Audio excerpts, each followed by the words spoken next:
বরুলি মাছ পেয়েছি বেশ ভালো, এটা হবে পাতলা করে ঝোল। রান্না করব বরুলি মাছের ঝোল। তো কড়াতে দিয়ে দিচ্ছি সর্ষের তেল। মাছটা আমি ভেজে নিয়েছি, মাছ ভেজে রেখেছি এখানে। আর এখানে করবো হচ্ছে শিম, আলু, বেগুন দিয়ে বরুলি মাছের ঝোল। তেল গরম হয়ে গেছে, দিচ্ছি কালো জিরে। এবার দিয়ে দিচ্ছি কেটে রাখা সবজিগুলো, লবণ, হলুদ,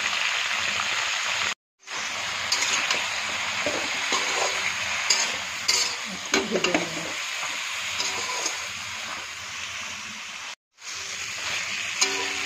সবজিগুলো একটু ভাজা ভাজা হয়ে গেছে, এবার দিয়ে দেবো জিরে গুঁড়ো আর লঙ্কা গুঁড়ো। দিয়ে দিচ্ছি একটু জিরে গুঁড়ো আর লঙ্কার গুঁড়ো। কাঁচা লঙ্কা দিয়েছি, অল্প দিয়েছি লঙ্কাটা, এই লঙ্কার গুঁড়োটাতে ঝাল নেই খুব একটা, রঙটা ভালো হবে। এখন আর একটু কষিয়ে নেব। গুঁড়ো মশলাটা দিয়েছি তো সামান্য একটু জল দিয়ে এবার ভালোভাবে এটাকে কষিয়ে নেব, জলটা টেনে যাবে। দেখো মশলা কিন্তু সুন্দর কষানো হয়ে গেছে, এবার দিয়ে দেব জল।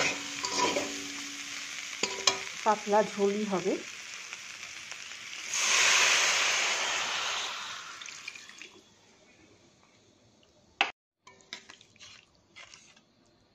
এখন ফুটতে দেবো, ঝোলটা ফুটলে পরে তারপর মাছ দিয়ে দেব।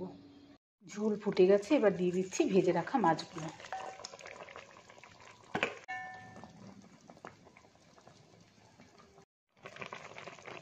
মাছের ঝোল রেডি। এখন দিয়ে দিচ্ছি ধনেপাতা কুচি, আর 1-2 মিনিট ফুটিয়ে নামিয়ে নেব।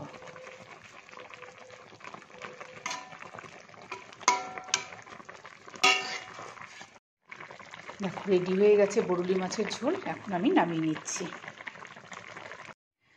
বরুলি মাছের এই জিরে বাটা ঝোল খেতে কিন্তু খুবই ভালো লাগে, আর মাছটা যদি টাটকা হয় তাহলে তো কথাই নেই।